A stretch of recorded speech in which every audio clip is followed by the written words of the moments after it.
बुनते सपने, आजीविका की नई राह। शिल्प के हाथों में धागों की एक जादुई लय थी। वो अपने गांव के पुश्तैनी करघे पर बैठकर हर दिन घंटों बुनाई करता था। उसके लिए ये केवल कार्य नहीं था, बल्कि वो गतिविधि थी जो उसके परिवार की पहचान थी। कार्य का अर्थ केवल पैसे कमाना नहीं, बल्कि समाज के लिए कुछ मूल्यवान बनाना भी है। शिल्प के लिए यह करघा उसकी दुनिया था, जहां हर धागा एक कहानी बुनता था।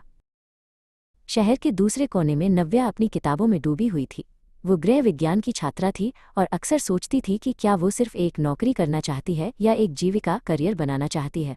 नौकरी तो केवल जीविकोपार्जन का साधन है, लेकिन जीविका एक लंबी यात्रा है जिसमें व्यक्ति अपनी रुचियों और क्षमताओं का विकास करता है।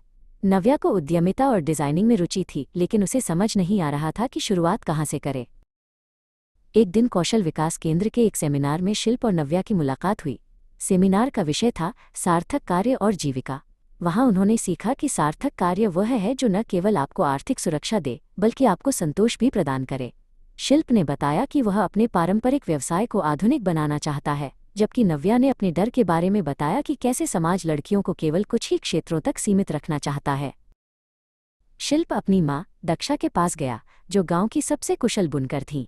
दक्षा ने उसे समझाया कि भारत के पारंपरिक व्यवसाय जैसे हस्तशिल्प और बुनाई केवल तकनीक नहीं, बल्कि हमारी विरासत हैं। उन्होंने शिल्प को रंगों के प्राकृतिक स्रोतों के बारे में बताया। शिल्प को एहसास हुआ कि उसकी माँ का ज्ञान किसी भी कॉलेज की डिग्री से कम नहीं है। यही वह आजीविका थी जिसे वे पीढ़ियों से संजोए हुए थे। नव्या को अपने घर में संघर्ष करना पड़ा। उसके पिता रवि चाहते थे कि वो कोई सुरक्षित डेस्क जॉब करे। नव्या ने उन्हें समझाया कि जेंडर कार्य की गुणवत्ता तय नहीं करता।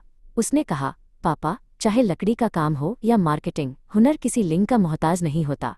वो एक ऐसी आजीविका चुनना चाहती थी जहां वो स्वयं का व्यवसाय एंटरप्रेन्योरशिप खड़ा कर सके, भले ही वो क्षेत्र चुनौतीपूर्ण हो।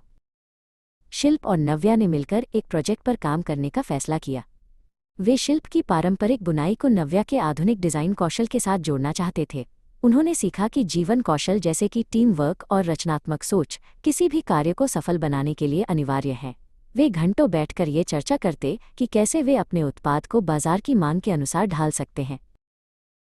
एक दिन शिल्प के करघे का एक महत्वपूर्ण हिस्सा टूट गया।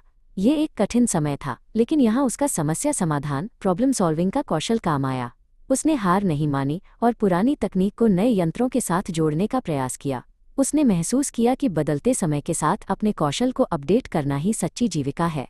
वो डिजिटल माध्यमों से नए डिजाइनों को सीखने लगा। नव्या ने मार्केटिंग की जिम्मेदारी संभाली। उसने ग्राहकों के साथ प्रभावी संचार, इफेक्टिव कम्युनिकेशन करना सीखा।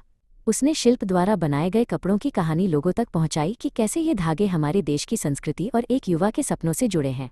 उसके आत्मविश्वास और बात करने के तरीके ने बड़े बड़े खरीदारों को प्रभावित किया। उनकी मेहनत रंग लाई। शिल्प और नव्या ने मिलकर नया शिल्प नाम से अपना एक ब्रांड शुरू किया। उन्होंने अपने उत्पादों की पहली प्रदर्शनी एक बड़े शहर में लगाई।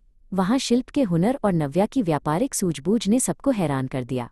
उन्होंने न केवल अपने लिए रोजगार पैदा किया, बल्कि गांव के अन्य बुनकरों को भी काम दिया। यह उनके लिए एक सफल करियर की शुरुआत थी। आज शिल्प और नव्या खुश हैं। उन्होंने सीखा कि कार्य केवल पेट भरने का साधन नहीं, बल्कि आत्मसम्मान और समाज में योगदान देने का एक अवसर है। जीविका का चुनाव करते समय अपनी योग्यता, रुचि और सामाजिक जरूरतों का ध्यान रखना चाहिए। उनकी कहानी हमें सिखाती है कि यदि हम में जीवन कौशल हैं और हम मेहनत करने को तैयार हैं, तो हम अपनी आजीविका को एक प्रेरणादायक सफर बना सकते हैं।